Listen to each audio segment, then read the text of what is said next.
Pour vous, c'est quoi quelqu'un qui dégage une belle énergie? C'est d'abord une personne souriante. Qui apporte la joie de vivre, qui tire les gens vers le haut. C'est quelqu'un qui va dégager quelque chose de lumineux, à qui on va avoir envie de parler, avec qui on va se sentir bien. Est-ce que quelqu'un dans votre parcours vous a inspiré par ses choix, par ses convictions? Oui, mon père. Actuellement, non, pas encore. Ma fille. Oui, plein de monde, des gens avec qui j'ai travaillé, des gens de ma famille. Selon vous, en quoi nos choix et nos actions peuvent-ils influencer positivement les autres? En faisant ce qui nous rend heureux, nous, je pense que ça peut avoir un impact positif sur les autres. En restant toujours juste et cohérent avec nos valeurs. On se doit de réfléchir positivement avant d'avoir un acte, ce qui peut avoir une conséquence soit positive ou négative derrière. Si vous pouviez être une source d'inspiration pour les autres, qu'aimeriez-vous transmettre? La joie, la chaleur, l'amitié. La gentillesse, l'humilité et la paix. La résilience. La joie de vivre.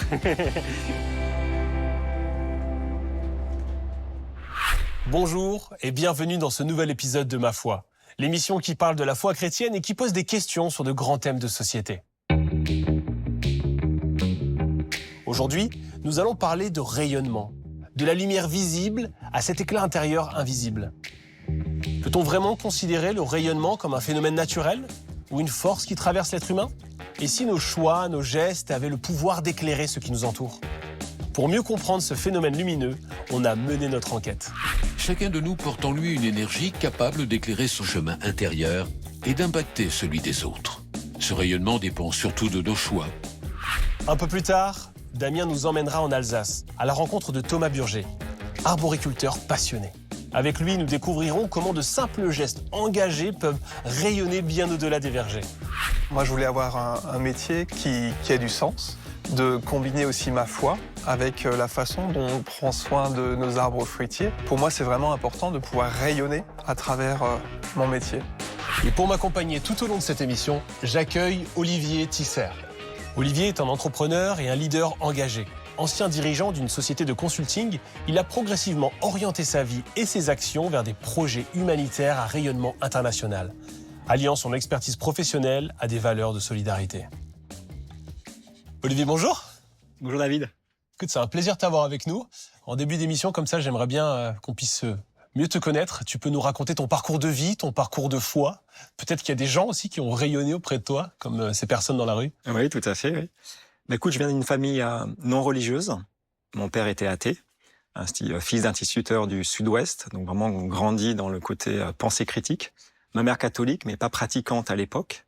Donc je viens d'une famille non religieuse, la foi était complètement absente. Et puis à 18 ans, je choisis de faire une école d'ingénieur.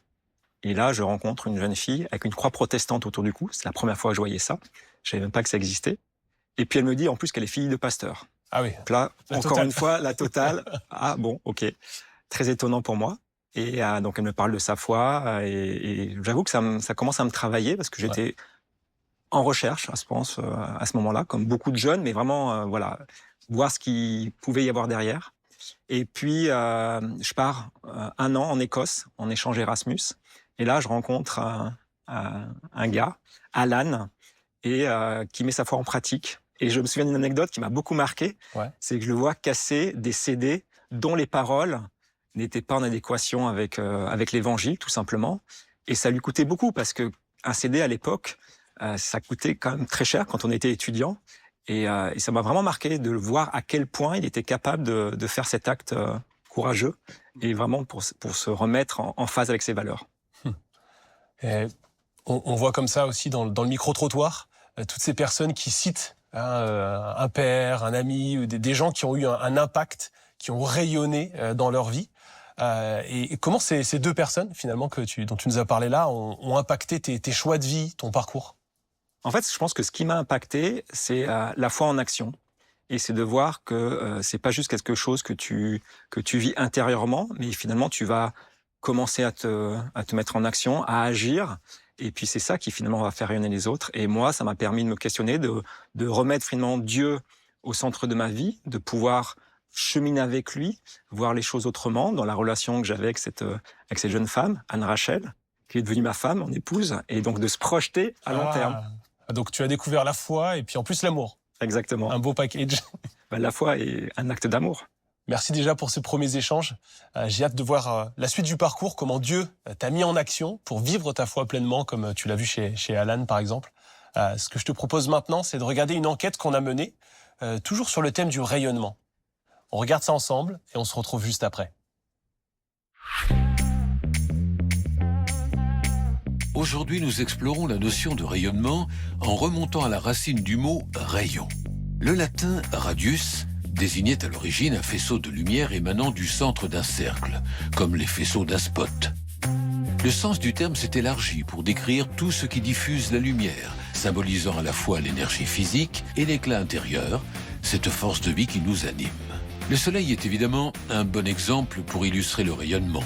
Son énergie, déployée en myriades de particules, réchauffe la Terre, influence notre climat et modifie même notre humeur. Mais le soleil n'est pas le seul à émettre cette énergie invisible. Au cœur même de la matière, dans les noyaux des atomes, se cache une autre forme de rayonnement, plus discret, plus redouté, mais tout aussi fondamental, le rayonnement nucléaire. Le rayonnement nucléaire, c'est l'atome, on vient le perturber et il va perdre une particule. Donc comme un boulet de canon, cette particule, elle va traverser l'espace, l'air. On utilise ce rayonnement pour générer des grandes quantités d'énergie. Dans le cas des centrales, par exemple, pour faire chauffer de l'eau, faire monter en température et générer des réactions thermiques. Ça peut être aussi dans le médical, avec des matières spéciales pour soigner ou pour traiter certains cancers, par exemple. À la manière des atomes, dont nous sommes tous faits, chacun de nous porte en lui une énergie capable d'éclairer son chemin intérieur et d'impacter celui des autres. Ce rayonnement dépend surtout de nos choix, de nos actions, comme un sourire, une parole réconfortante ou un acte de solidarité. Alors comment, à notre échelle, cultiver cette énergie pour que notre lumière rayonne et devienne une véritable source d'inspiration pour notre entourage ? Ça va tellement de soi de dire d'une personne joyeuse qu'elle est rayonnante que finalement, on en vient à oublier qu'il s'agit simplement d'une métaphore. Le rayonnement, c'est une propriété de la lumière et rien d'autre. Mais il y a une raison fondamentale à cette métaphore qui le justifie, c'est que le bien, c'est ce qui se communique, comme le dit la formule latine, topic bonum diffusivum sui. Alors faut-il penser qu'il y a des gens qui ont de la bonté à revendre et que c'est pour cette raison qu'ils peuvent la diffuser autour d'eux? Eh bien non, je ne crois pas. Il me semble que dans l'ordre moral, il n'y a précisément aucun stock et qu'il en va de la bonté comme de ce que Saint Bernard puis Lacan disent de l'amour, à savoir qu'aimer, c'est donner ce qu'on ne possède pas. C'est pour cela que bien souvent, le visage des pauvres est plus rayonnant que celui des riches. À l'ère du digital, le rayonnement 2.0 se réinvente via les réseaux sociaux. Les influenceurs rayonnent à grande échelle, créant de vastes communautés. Assument-ils l'impact de leur message sur la vie des milliers, voire beaucoup plus, de personnes qui les suivent? Au-delà d'une vitrine sur un style de vie, rayonner est donc un véritable appel à l'engagement, tant sur Internet que dans le monde. L'engagement de la foi nous invite à être des lumières, capables de transformer notre environnement en un lieu de renouveau et d'espoir pour les générations futures. Alors Olivier, on voit à la fin de cette enquête que les chrétiens sont appelés à rayonner de leur foi, des valeurs de l'évangile. Comment toi ça se traduit dans ta vie aujourd'hui? Comment ça s'est traduit dans ton début de parcours de foi? Écoute, après mes études d'ingénieur, donc j'ai commencé, et puis j'ai eu l'occasion de co-créer une société de conseil en technologie, donc tout ce qui touche au digital, à l'ingénierie. Et puis ça marche bien. On est assez rapidement des milliers, 5000 personnes. Wow. Et puis on décide de créer une fondation d'entreprise. D'accord. Pas que pour défiscaliser, mais aussi pour aider des projets associatifs qui eux-mêmes sont supportés par nos employés. Le premier projet qu'on a fondé, qu'on a financé, c'est pour le Rire Médecin à Paris. Et l'idée, c'était que eux, ils avaient reçu une donation d'iPad, et c'était de les aider à filmer les clowns qui vont donc visiter ces enfants dans les hôpitaux, pour pouvoir le remettre sur l'iPad et que les enfants, quand les clowns ne sont pas présents physiquement à l'hôpital, puissent retrouver leur personnage préféré le soir ou quand ils ont des moments un peu de détresse et des besoins. Et j'imagine que ta foi naissante et puis qui s'est développée, elle a dû questionner un peu ta vision du business justement et de ce monde-là. Qu'est-ce que ça a changé? Eh ben écoute, dans le business, on est toujours en tension. Moi, je pense souvent à cette parole de l'apôtre Jean. On est dans le monde, mais on n'est pas de ce monde. Pour moi, je pense que ça veut dire qu'en tant que chrétien, on doit être dans le monde et on doit rayonner notre foi, justement, de montrer que on dépasse peut-être les critères classiques du succès dans ce monde, la performance, la réussite sociale, une grande maison, une belle voiture, ce genre de choses. Mais qu'est-ce qu'on en fait finalement? Donc ça a changé tes motivations et puis la raison aussi d'investir dans tel ou tel projet, c'est ça? Ça a changé mes motivations, puis ça a changé aussi un petit peu la course à la réussite, au toujours plus, qu'on retrouve quand même beaucoup dans notre société actuellement, puisque la réussite sociale et les critères de performance de ce monde humain sont pas du tout celles des évangiles. Les premiers seront les derniers. C'est ça le business plan de l'évangile?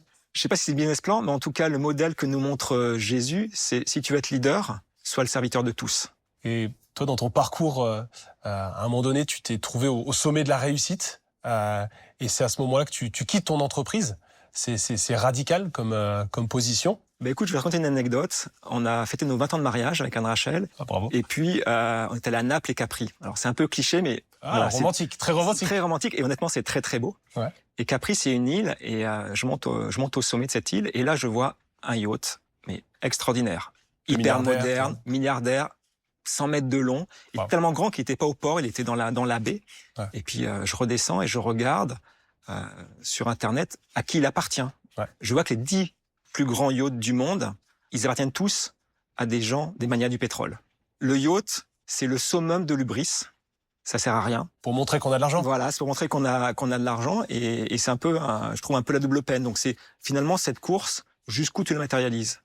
Et finalement, la question qui se pose derrière, c'est qu'est-ce que tu fais du succès? Et vraiment, je pense que ça a été un élément déclencheur. Et c'est là où je décide de quitter la société. Je pense que j'étais prêt, mais c'est ça qui m'a poussé. Ça a été assez difficile, je t'avouerai, mais à un moment donné, je pense qu'il faut dire stop. Et je me souviens d'une fois, ma fille qui devait avoir 6-7 ans, qui dit comme ça à table, qui lance comme ça, vraiment un pavé dans la mare. De toute façon, papa, on le voit jamais. Soit voyage, il est pas là, soit il travaille et on le voit pas. Wow. Et là, ça a été assez un déclic parce qu'elle l'a dit, mais de façon même pas comme un reproche, vraiment résigné. Et là, tu t'aperçois que tu as sacrifié, en tout cas, ton temps, ta famille. Et qu'est-ce que t'en fais? Donc là, tu décides de tout quitter. Ouais.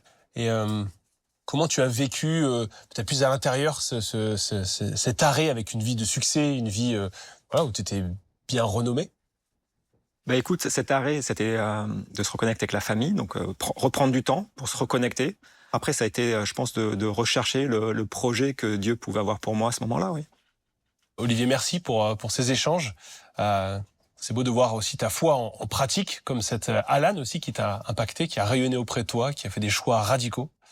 Ce que je te propose maintenant, c'est d'aller en pleine nature. Damien rencontre Thomas. Thomas est arboriculteur. Il va nous parler de son travail et de la manière dont il rayonne de l'évangile par son travail et d'une manière aussi inattendue, tu vas voir. On regarde ça ensemble et on se retrouve juste après. Direction Steinsalz, au cœur de l'Alsace, où depuis 4 générations, la famille Burger veille sur ses vergers de pommes et de poires biologiques. Aujourd'hui, je rencontre Thomas Burger, un homme dont la foi et l'engagement rayonnent à travers son métier. Il partage avec nous l'héritage d'une vision, celle d'une agriculture en partenariat avec Dieu, où cultiver et protéger la terre devient un acte de foi, une invitation à rayonner à notre tour. Salut Thomas. Salut Damien. Merci beaucoup de m'accueillir dans cette ferme historique, ferme familiale. Je crois qu'on parle de 4 générations d'agriculteurs dans ta famille. Oui, exactement. Avec mon frère, on est la dernière génération sur l'exploitation. On l'a repris et maintenant on produit principalement des fruits. Et c'était une évidence pour toi de devenir agriculteur, de reprendre l'exploitation familiale? Au début, je ne me voyais pas du tout reprendre l'exploitation, mais petit à petit, en voyant la manière que mes parents avaient de rayonner dans l'exercice de leur métier, les précurseurs dans l'agriculture bio, ça m'a donné envie de poursuivre, ça m'a donné envie de rayonner à mon tour avec mon frère en reprenant cette entreprise. Et particulièrement dans le bio, c'était important pour toi? Oui, complètement. Quand on est tombé dedans quand on était petit, j'ai vu que ça. Mes parents cultivaient en agriculture bio. Ça m'a vraiment donné la passion de prendre soin de la création, d'utiliser toutes les méthodes naturel pour arriver à un super résultat et produire des fruits de très belle qualité. Moi, je voulais avoir un métier qui ait du sens, de combiner aussi ma foi avec la façon dont on prend soin de nos arbres fruitiers. Pour moi, c'est vraiment important de pouvoir rayonner à travers mon métier. Alors tu me parles des pommes, des poires, de ta foi, j'ai envie de voir comment tu combines tout ça. C'est une évidence, je vais te montrer. Une pomme, en fait, ça peut bien plus rayonner que ce que tu imagines. Allez, je t'embarque, je te montre ça. Ok.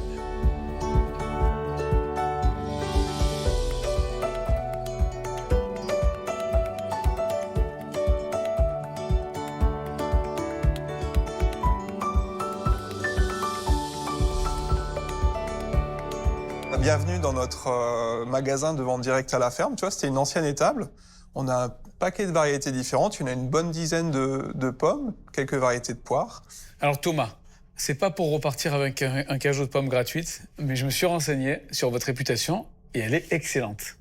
On parle de la pomme, de la poire Burger un peu partout. J'ai l'impression même que vous rayonnez au-delà de l'Alsace. Comment t'expliques ça? Je te remercie. C'est vrai que mes parents sont passionnés de la nature, passionnés de la création. Donc, ils ont cherché toutes les techniques possibles pour produire des fruits de qualité. Et c'est pour ça qu'il y a même des clients qui viennent de Belgique jusqu'à nous pour acheter des pommes. Ok. Elles ont un goût, pour certains, exceptionnel.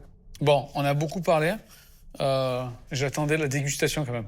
Alors, j'ai pris celle-là au hasard. C'est quelle variété? C'est Topaz, la variété. Juteuse, sucrée, acidulée. J'y vais. Vas-y, goûte-la. Alors Juteuse, sucrée, acidulée, il y a tout. Ok, excellent. Parfait. Ouais, mange-en vraiment un maximum parce que cette nuit, il va faire très froid. Et moi, je vais avoir besoin de toi. Pourquoi? Tu vas voir. Ok.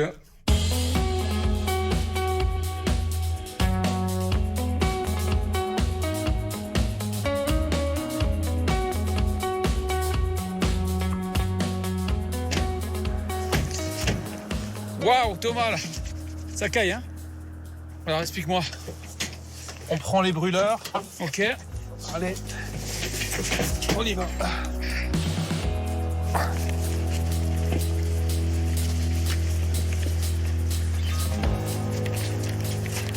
Ok, Damien, tu vois, là, on est à moins 2,2 degrés. Ouais. Ok. Donc, pour toi, urgence. Donc là, il va falloir qu'on soit efficace. Ok. On va allumer les bougies. Ça va réchauffer le verger d'à peu près 2 degrés. Ça va amener vraiment une différence et on va pouvoir sauver une bonne partie de la récolte. Ok. Alors, je t'écoute. Comment on s'y prend? On y va. On allume nos... Voilà. Reste un peu plus longtemps. C'est et bon? Voilà. Et on continue comme ça dans tout le verger. Ok, super. Je fais cette rangée, c'est ça? Je prends la suivante. Ok.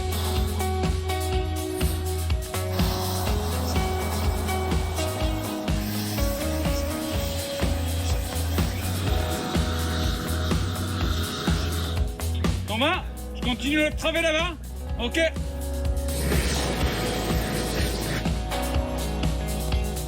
Les gars, on a gagné 1,5 degré déjà.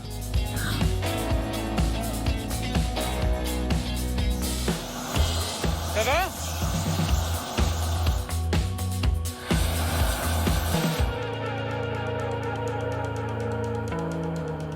Bon, mais ça y est, tout est allumé. Et ça demande une sacrée énergie, là, ta lutte contre le gel. Oui, c'est énorme. C'est un pari un peu.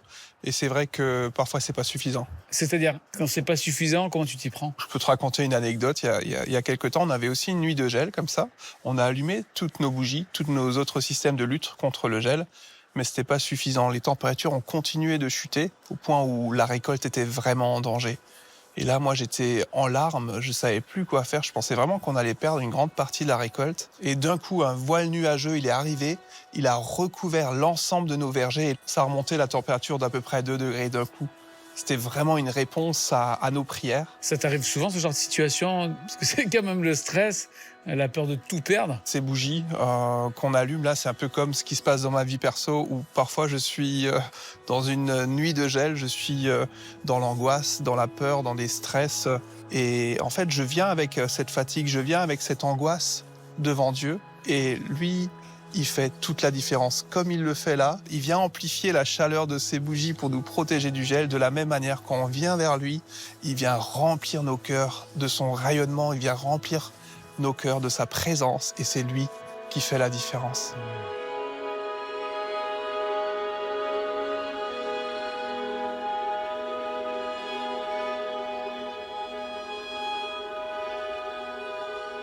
Je te propose, là, pour se détendre un peu, je te sers un petit jus de pomme. J'attendais que ça, j'ai pas osé te demander. Alors, c'est un pétillant, c'est une cuvée de l'an passé. Ok. Merci.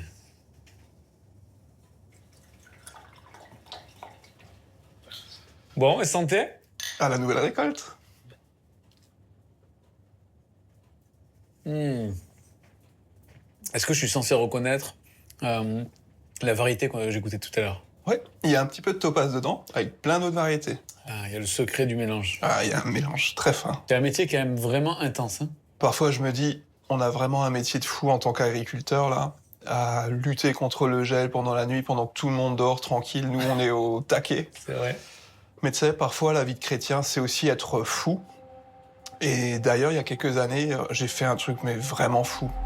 Qu'est-ce que tu veux dire par là? En fait, j'étais dans un champ, un peu sur les hauteurs de nos vergers, et je priais pour les personnes dans la vallée, pour les personnes de la région, aussi pour nos terres. Et puis je disais dans ma prière, Seigneur Jésus, toi, tu es celui qui peut sauver tout le monde. Toi, tu vois les personnes qui sont perdues. Toi, tu es celui qui peut briller, qui peut rayonner, qui peut illuminer le cœur de toutes ces personnes. Et en fait, dans ma prière, j'ai eu une conviction que Dieu me demandait un truc de fou. Ok. C'est vraiment un truc énorme que Dieu me demande de faire avec mes mains. C'est une bannière géante, une inscription sur 120 mètres de long, avec les mots de ma prière, Jésus, sauveur du monde.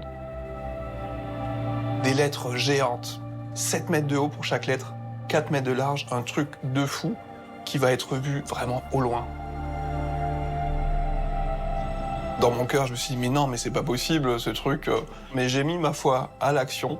Alors, j'ai surpassé finalement cette timidité et j'y suis allé.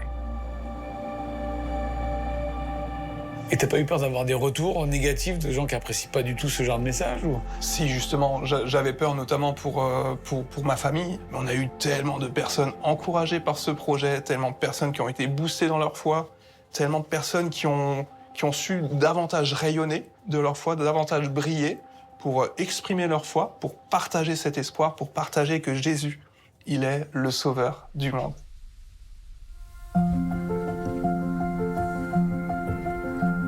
Vous êtes la lumière du monde. Une ville située sur une montagne ne peut pas être cachée. Et on n'allume pas non plus une lampe pour la mettre sous un seau, mais on la met sur son support.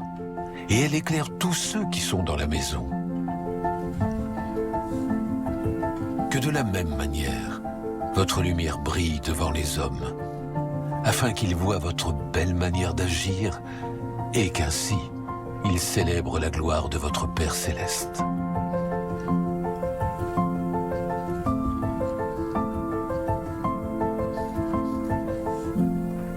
Thomas, merci pour cette expérience incroyable. On a eu froid, ça fait du bien d'avoir un peu de soleil. Mais cette image du rayonnement, elle est puissante. Tu t'es battu, ton équipe s'est battue avec ces quelques petites bougies. Et puis ce rayonnement de qui tu es, un Thomas timide qui d'un coup décide de partager sa foi, sa joie, j'ai envie de dire, au monde à travers cette folie de bannière.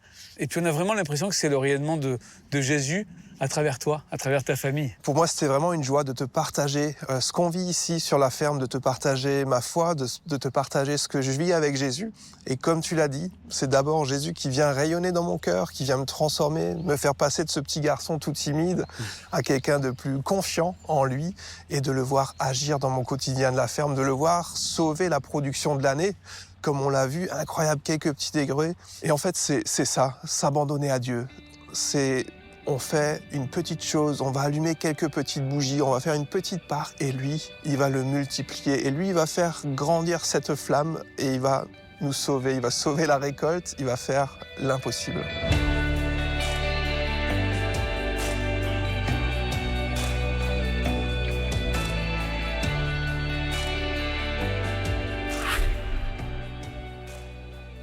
Wow, de beaux paysages, et puis une personne touchante. Qu'est-ce que tu as pensé de ce reportage ? Écoute, c'est extrêmement touchant, comme tu dis. On voit cette timidité qu'il a, mais aussi finalement comment sa foi se met en œuvre à travers cette grande parole, Jésus Sauveur. Et puis Stenzels, en fait, il se trouve que c'est l'endroit, parce que mon beau-père était pasteur. Dans ce village? Dans ce village. Ah ouais, d'accord. Que ma femme a passé ses 2 premières années de sa vie. Et c'est pas fait exprès. Et c'est pas du tout fait exprès, donc c'est extrêmement touchant. Ouais. Et puis de voir cette tension, cet aspect amour de la terre, écologie avant l'heure, parce qu'ils avaient compris ce que ça représentait. Et nous, d'après Genèse, on était créés dans un jardin pour en prendre soin. Donc oui, ça me parle beaucoup. Et tu sais, il y a cet épisode-là, pendant la nuit. À un moment, on voit Thomas et puis toute l'équipe là qui lutte contre le gel en pleine nuit, moins 2 degrés. C'est une belle image aussi de la vie chrétienne, de cette lutte contre des tensions qu'il peut y avoir en nous-mêmes, avec les autres. Ça te parle? Bah oui, cette tension d'être dans le monde mais pas de ce monde. Les combats, on les retrouve aussi en entreprise. Moi, j'en ai vécu pas mal, notamment par rapport à comment on gère la ressource humaine, comme on dit dans les sociétés. Ouais. Est-ce qu'on la gère comme une ressource pour pouvoir atteindre un objectif dans une transaction de croissance, de réussite, soit finalement on s'aperçoit qu'il y a une collaboration, que les gens aussi ont leur part à apporter, leur propre rayonnement, et comment on peut la protéger et finalement la chérir pour que ça bénéficie à tout le monde. Et ce combat-là, en tout cas ça a été mon combat, ouais. Et il y a eu un prix à payer, par exemple beaucoup de tensions avec mes associés, tensions par rapport au modèle classique de l'entreprise, même si je trouve qu'il y a une récompense par rapport à ça, c'est déjà d'être en paix avec soi-même, en adéquation avec l'évangile, et puis effectivement de voir Dieu qui se manifeste et qui est à l'œuvre à travers ce que nous, on peut témoigner aussi. Et c'est comme ça que Dieu a apaisé les choses. Apaisé les choses. Et puis ce qui est étonnant, c'est de voir comment Dieu nous prépare tout au long du chemin, et à travers sa présence. Et moi, à travers cette présidence de cette fondation, après j'ai pu aller sur le terrain avec une association humanitaire, MEDER, au Liban en 2019, me rendre compte concrètement ce que c'est que l'action humanitaire sur le terrain, donc avec cette crise des réfugiés syriens. Et puis ensuite, finalement, je suis rentré dans une association humanitaire, dans une ONG chrétienne qui s'appelle Mercy Ships, qui a 2 bateaux hôpitaux et qui fournit des soins chirurgicaux gratuits en Afrique, côte ouest et côte est, donc Sierra Leone et Madagascar. Et puis avec mon épouse, on est allé en novembre, et là on se rend compte ce que c'est que finalement la misère. Alors on voit dans tout ton parcours que ta foi en Christ a enclenché des actions, des actes. Et quelles sont les valeurs chrétiennes qui te portent aujourd'hui et que tu aimerais transmettre, que tu aimerais faire rayonner tout autour de toi? Il y en a plein, mais je pense que à l'heure actuelle, c'est tout ce que vous avez fait au plus petit, c'est à moi que vous l'avez fait. D'une part, ça parle des plus petits, donc ceux finalement qui n'ont rien. Moi, je suis né dans le bon pays, à la bonne époque. On a une liberté quasi totale et qu'on devrait chérir. Et puis, de se rendre compte que finalement, c'est le modèle du Christ qui inverse beaucoup de paradigmes. C'est très dérangeant. Les premiers seront les derniers. Si vous voulez être le leader de tous, soyez le serviteur le plus humble. Et ça, c'est des valeurs que je veux transmettre, en tout cas à la jeune génération et puis à mes enfants.